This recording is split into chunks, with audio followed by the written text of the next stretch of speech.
Hello and welcome to World Business. Today we dive into one of the most alarming and increasingly lucrative developments in the global tech economy: the use of artificial intelligence to engineer and spread disinformation.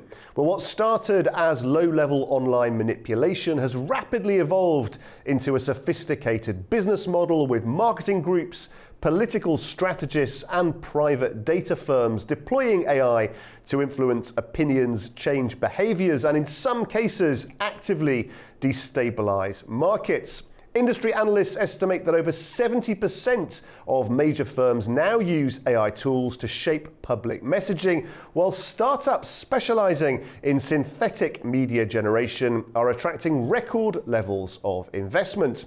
But with deepfake videos becoming indistinguishable from genuine footage and coordinated bot networks rapidly amplifying false narratives, regulators are struggling to keep pace. Governments in Europe, Asia, and the United States are warning that unchecked AI-generated disinformation could erode public trust, corrupt market signals, and even jeopardize democratic processes. So how did deception become a profitable business? And who is ultimately responsible for containing it? Well, to help us unpack the commercial drivers and risks behind this new industry, I'm delighted to say I'm joined today by Mr. Klaus Jürgen, an expert in the field of AI and disinformation. Klaus, thank you very much. Good to see you. Let's start with the fundamentals then, if we can. From a commercial perspective, how do we define what disinformation is, and how does AI change its scale? Well, good morning, good day to you. Thanks for having me. Now, of course, disinformation has become a hot pick, and I'm working on it for quite some time now, not only in the business world, but in general in the world of fake news, deep fake news, disinformation. And you mentioned in your introduction, not only markets, but perhaps even democratic stability could be at risk. Now, I sometimes compare artificial intelligence in its early stages to how we actually compared the internet to being nothing more than the yellow pages. And we all shrugged it off. And eventually we simply can't live without it anymore for good or for bad things. Now, and I think AI exactly is in the same dilemma. Now, will AI be simply nothing more than a photocopy, a copy-paste of what is anyhow in the general domain? Hence, there is no intellectual property rights attached, because you know it, I might perhaps know it, the rest of the population might know it anyhow, so why not use it? And you don't have to do a byline, this is Guy or Klaus or anyone else. Now, easy. That was always the positive thing when I stumbled across it, I think like 2 years ago. And I was actually asked by a colleague, Klaus, are you still writing your articles by yourself? I'm doing a chat GPT. I said, wow, is this possible? And what would my employer say, or my own company? And we said, well, it has become basically already now industry standard. Fair enough. If it makes writing better, faster, and instead of looking up 20,000 websites, we just go on to one and it tells us what to do perfect. Now, but unfortunately, over the last 2 years, and what you mentioned in particular with manipulation and market manipulation and synthetic news, I am not so sure anymore that we can live with AI successfully without actually somehow regulating it. It's a very tricky approach. Individual citizens, individual companies have a right to disseminate whatever information they want. Imagine you run a company, okay, and let's say white goods in the United Kingdom, and you believe that your product is the best. And you put this into AI, and you simply tell 1,000, perhaps even paid for subscribers to your channel or what have you, or you mentioned bots, and they actually search for the best white good company in the United Kingdom. The more you search, the more artificial intelligence will tell you a certain company name. Now, maybe this is true, maybe this is fake, maybe this is disinformation. Is it not tempting if you would be an entrepreneur to say, hey, I employ AI or what have you, and ultimately I become a market leader. So here is my first concern. The second concern, indeed, if I still have a minute, disinformation in the marketplace and manipulation is one thing. We always say due diligence in any market transaction is what you have to engage in, and AI cannot and should not take that away unless we are really lazy. What is worrying me the most is that how can we distinguish truth from non-truth? Do we have the tools to make sure that if AI tells us, look, ABC, this is the truth, do we have the time to really do our own due diligence to say, maybe yes, maybe no? I ask another three sources, like in God journalism. This is what really worries me. Will the ordinary consumer, the ordinary investor, the ordinary citizen, ordinary in the positive sense, don't get me wrong, actually have the time and the tools to distinguish between fake news, misinformation, and the truth? And Klaus, not all AI is negative or nefarious. You know, there's plenty of positive applications, of course. But when it comes to the most deceptive forms, when things are clearly represented to be something that they are not, that particular type of AI-generated deceptive content, who is currently making the most money out of that? Well, this is exactly what you mentioned before. We have to distinguish between markets, investors, and the general public. Now, let me give you two examples. Think about investment into the tourism sector.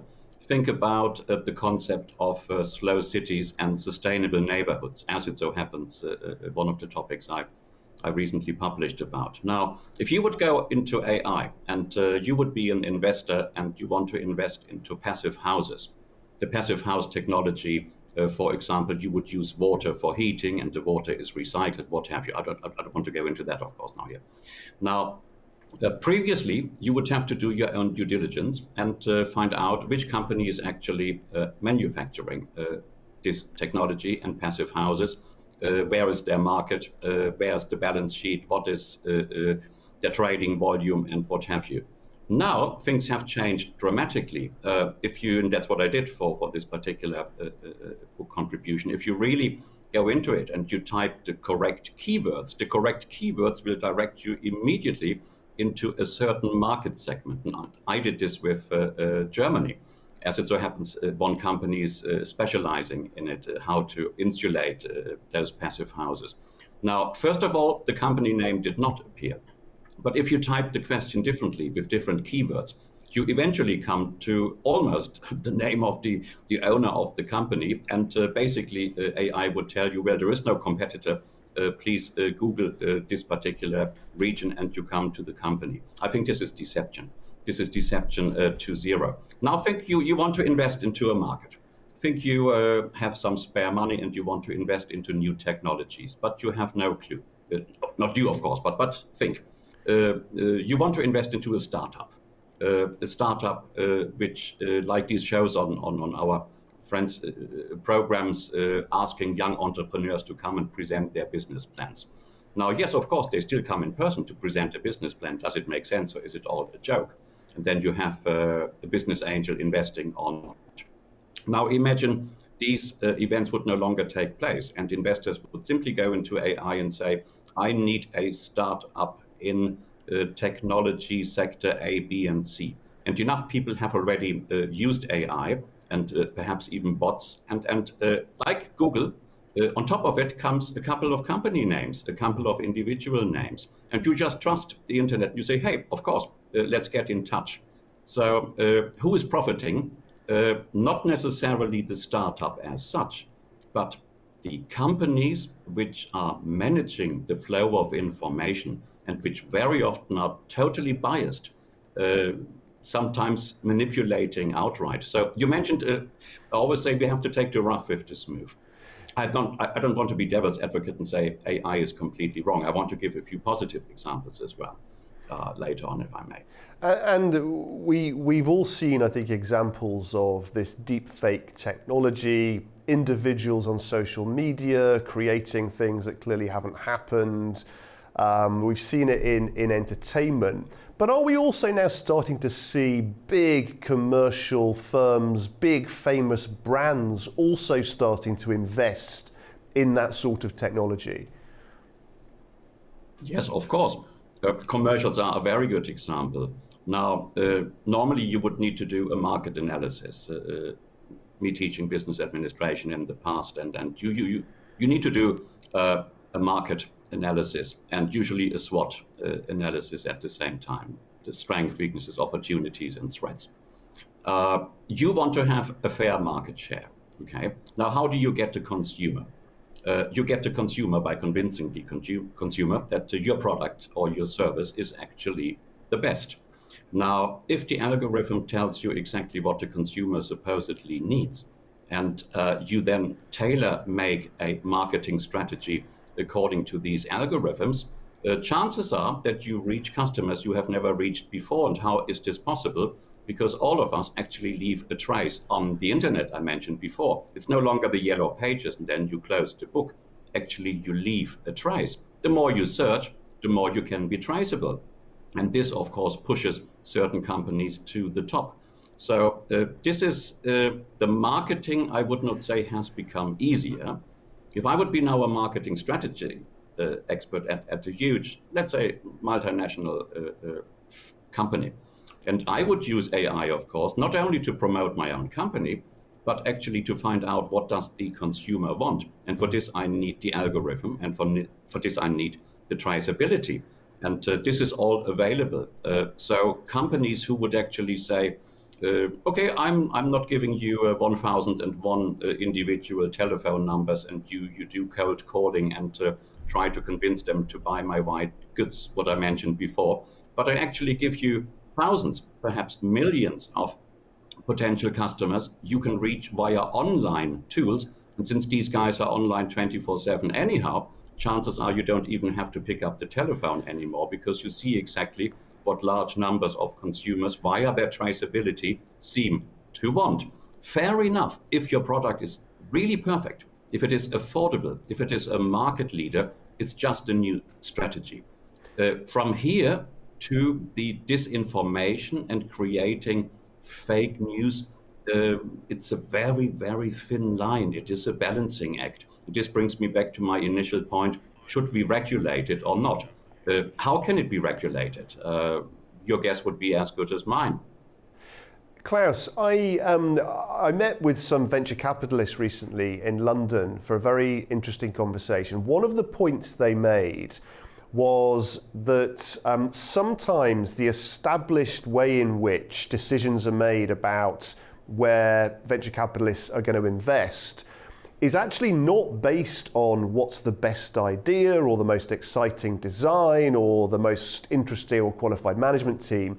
It's based more often than not on whether it is similar to a previous proposal that secured investment. So the points being made were that actually, ironically, what was going on with this sort of uniformed approach, this language, this lexicon, Series A, Series B, small cliques of people learning a sort of a secret language and investment criterion, was that innovation was being killed, it was being stifled. The one thing you could be sure of was that there could be no innovation, because in fact all you were doing was making sure you followed what had happened before. Doesn't AI also compound this problem in that you get groups of people all quite satisfied that they're doing a great job, but actually nothing new can really ever break in? Oh yes, you've got a fantastic point here, Guy. Innovation. Now, years ago I was asked, going to a company and helping to restructure it, Klaus, we don't understand the concept of innovation. We don't sell enough goods anymore. But there's so much competition. Can you please explain the concept to us? I made a very simple example. Think about a chair. If you manufacture a chair and you want to innovate it, you have two options. You change the color and think the consumer is stupid, or you make it more user-friendly. For example, if you drop your cigarette butt, of course not promoting smoking, but only as a case in point, if you drop it onto your chair, again, two options. Either it catches fire, God forbid, or it is a fire-resistant material. Now, this is user-friendliness. The same, instead of having four legs to stand on, so to speak, which was invented decades ago, you actually use five, so you can't fall over anymore. User-friendliness. User-friendliness needs innovation. Innovation needs to be unique. So yes, what I worry about AI is that you have one product, one idea, and then it is copied, it is copied, it is copied, but it remains the status quo. And some markets might actually be very clever in it to copying what we consider the status quo and simply make it cheaper. China would spring to mind with all due modesty. They are perfect at copying what is made in other markets and then simply put it back to the market, only making it cheaper with the same amount of technology. And I think what many countries, many investors, many startups now need, they have to return to the concept of uniqueness. I want to have a product which is unique. I want to market it. I want to become a millionaire by all means. I want to make people's lives better by making money, which is fair enough. This is a functioning market economy. The moment we would go into simply copying and pasting, forgetting about innovation at all, many of our markets will no longer succeed. Talk about Germany. Why is the German economy recently rather sluggish? Because it can't compete anymore with other markets because they forgot to invest into the concept of innovation. And maybe North America one day will have the same fate. It can all be overcome. So why don't we now one time say something positive from my side about AI? Why don't we use this technology actually to make the production, the investment, the innovation process better by sharing the knowledge we have, not stealing, of course, internal company knowledge, but then actually creating products and services which the public, the wider public, actually really needs. And here we come back to this concept of the passive houses. Passive houses are wonderful, but very expensive. Think about the big water tank and water pump in your basement if you happen to have one. Now, if you want to go into this market, knowing that consumers actually appreciate this technology, you have to make it affordable. How can you make it affordable? By innovation, but not by having one state-controlled company, but by having hundreds, thousands of industries who actually make the same product. One is better, one is not better, and then you go online. But yes, it sounds so easy, Guy. It sounds so easy. Startups face a huge challenge if they really have a unique product, if they need venture capital, and they simply don't get it because the investors would say, no, this is too risky, this doesn't make any sense. And I always say, if you want to have success in any market, you have to take a calculated risk. A calculated risk business administration is clearly based on a SWOT analysis, and then you have to come up with my product is the best, and then you can actually succeed. If you only rely on AI and helping to write your marketing strategy, I don't think that this is possible because the wording will be wrong and you are no longer there. You are no longer unique. You are not an individual entrepreneur. That worries me a bit. Yeah, I think it's very interesting. I think very often you have startups, entrepreneurs, and they're taken through an exhaustive, thorough process where the originality is beaten out of them, and they learn in this attritional way to gradually align themselves to what the investment community wants. So by definition, the market cannot be as innovative as it would like to be. Anyway, let's move on to regulation. Really important area, this. Regulation, transparency, accountability. We've all seen the performative telling off of big tech bosses in front of politicians. We've heard all sorts of debates about regulation, whether that be the EU or other large institutions. How do we do this right? What level of accountability should fall on the social media platforms? And how are we ever going to get to a workable model that actually means that the public can have some trust in what they're seeing every day on their devices? Yes, for this, I think the public needs to change its own behavior. Now, here we come to the point: who is going to tell the public to change its own behavior? Should it be a government, all governments? Should it be a new regulatory body or not? But I think it is 5 to 12, but not too late. We live in times of everyday journalism, I call it, and social media. And I myself, it's only a couple of days, not joking, I made a comment live on television about an issue. I had thought I did my due diligence, but I trusted one source in particular, and it turned out that this source actually literally had disseminated fake news. And only minutes after the program, I was alerted from California. Would you believe it, that I just said something which is not correct? And we were just about manageable to delete that one comment. Now, think about social media users. You wake up in the morning and you are online and you search for a certain topic and you are interested in it and you make a comment on social media, but you don't have 2 or 3 sources, you only have one, and you click like or you click repost or what have you. Or you make your own post, your own comment about it. And but someone else is reading it, but literally has not the knowledge or the time to actually do this fact checking. So fake news spiral out of control. I would really suggest, without being a state regulator myself, I would suggest that social media users, social media platforms, but as well serious media houses, companies, they all should abide to a code of ethics, I would say it. A code of artificial intelligence, a code of disseminating non-fake but real news, what have you, that everyone who is using these platforms somehow abides by the rules of internet and AI ethics. I think it is possible.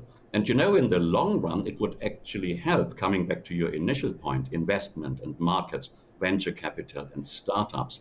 In the long run, I truly believe that, personal viewpoint, that those companies, those investors will actually benefit in the long run, because now it all seems everyone is believing everything and we have no time to fact check. Eventually, the public and the consumer, in particular, if you have to invest a lot of money to get a certain product or service, and money is tight everywhere, the consumers will wake up one day, they will want to have the real thing. The social media users, not the producers of the news, but those who actually follow and then copy paste, one day will realize, again, 1 week later, this news turned out to be fake. What did I do wrong? They want to find out how can we actually stem this flow of disinformation. And yes, for this, you need a certain amount of regulation. If the government says, I shut down your social media account because you reposted 100 fake news, that is impossible, because how can this person ever be convicted of a crime by posting what was freely available in the general domain? The platforms actually disseminating those information, they should be regulated up to a certain extent by saying, look, Facebook started out like this, content which is not necessarily in line with our principles. Fair enough. Sometimes content which was perhaps politically against their principles was kicked out and we were blocked and whatever. I have been blocked recently on a social media platform for having made a comment about politics, which I think was fair. Someone else said it is not fair. And here we are. Who decides what is fair? Fair is the wrong word, I think, in investment circles. You need a certain amount of, same like with other freedom of speech, freedom of expression regulations. And the only way any regulator, be it the European Union, be it a national government, what have you, be it the sub-organization of the United Nations, I'm just making it up now.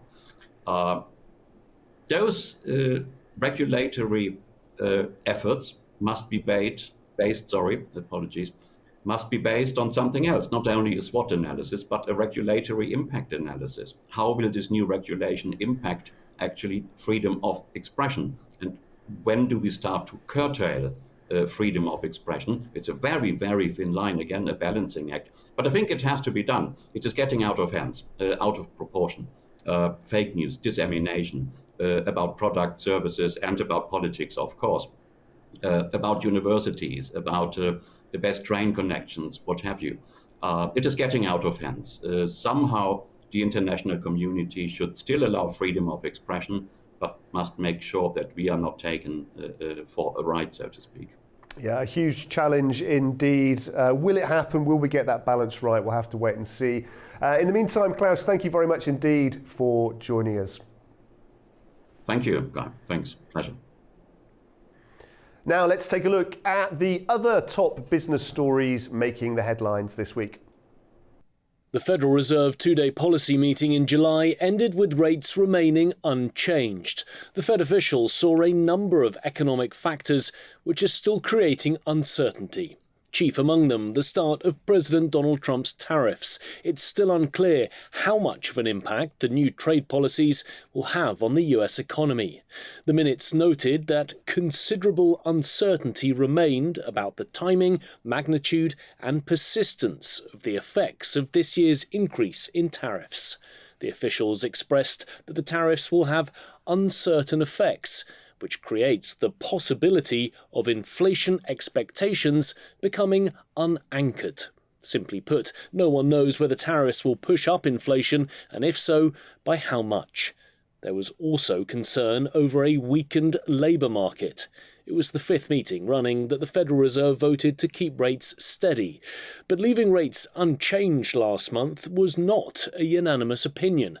Two Fed governors disagreed, marking the first time in more than 30 years that multiple officials have voted against a rate decision. The Fed next meets in just under a month's time. The expectation is a rate cut will happen. It's more a question of whether it's a quarter point or a half percentage point reduction. It's a decision which has become increasingly politicised, with President Donald Trump piling on political pressure for the Fed chair, Jerome Powell, to cut rates, calling him stupid and a loser for not cutting rates more quickly. Nick Harper for A News in Washington, D.C. And that is all from this edition of World Business from all of us here at A News. Thanks for watching.